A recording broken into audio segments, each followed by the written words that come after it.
So back down at the yard weaning project.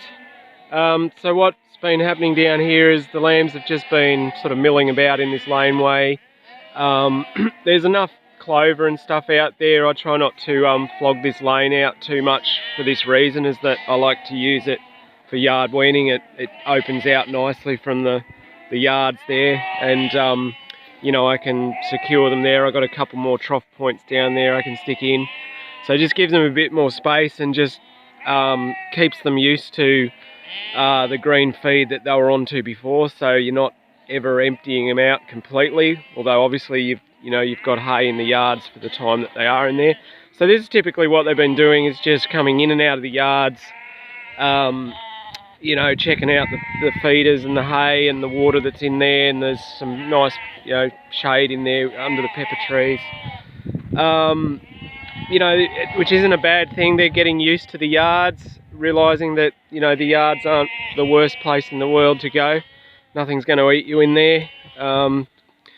Anyway, might just head down there and just have a look at the couple of troughs I've put in. So I did put some extra troughs in this lane, even though it wasn't too hot before. I wasn't too stressed about it, but I'm glad I did go and put them in before.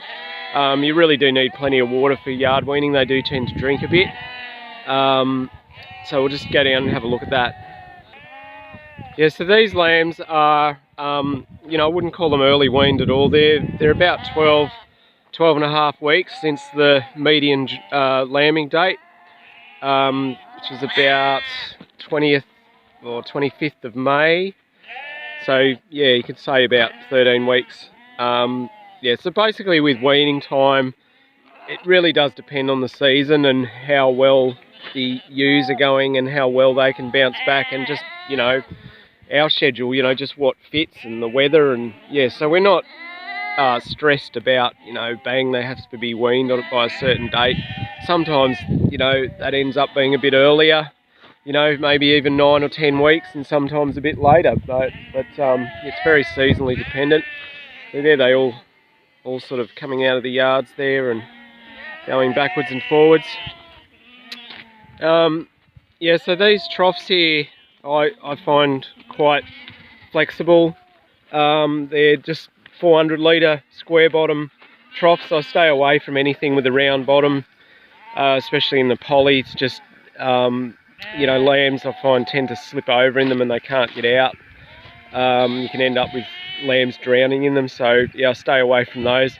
And because these ones are nice and deep, they tend to, the water doesn't tend to get too hot in them either, so they're pretty good, and you can throw them in the back of a ute. They're short enough and light enough to do that. And I like how they fill from the middle, so it's tends to be a bit easier to get the level. Anyway, yeah, going pretty well. A lot of them out there got their heads down, nibbling on the clover in there. So yeah, pretty happy with the result. And so the next couple of days we'll just, you know, might even get them in tomorrow. We'll get them in tonight. I don't think I'm going to leave them on that electric fence tonight. I think that would be a bit risky, but nothing's got over. So that's been about, what, 3 hours since I last took the video. So yeah, nothing's got out. Yeah, but I will put them in the yards tonight. I'll fill their hay back up in a minute and get them in later on, leave them in there, and we might vaccinate them and give them an ADE jab tomorrow. And, you know, and that'll be it. We won't try and drench them or do anything like that. That'll be it for the day. And then the next day we might get them in and weigh them off into 3 weight ranges and give them a drench. But you know, we're not trying to push it along. If it takes a week, it takes a week. We'll just see how they go. You just don't want anything to sort of take, you know, too much time, so they're off water and tucker for too long. You want to try and keep everything as stress-free as possible. Anyway, I hope that concludes video on yard weaning at Arcadia.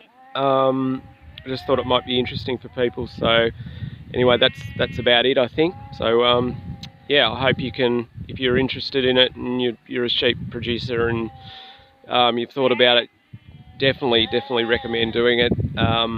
Yeah, I think it really saves the lambs, knocking the lambs around, and they just never have a setback, which is what you want.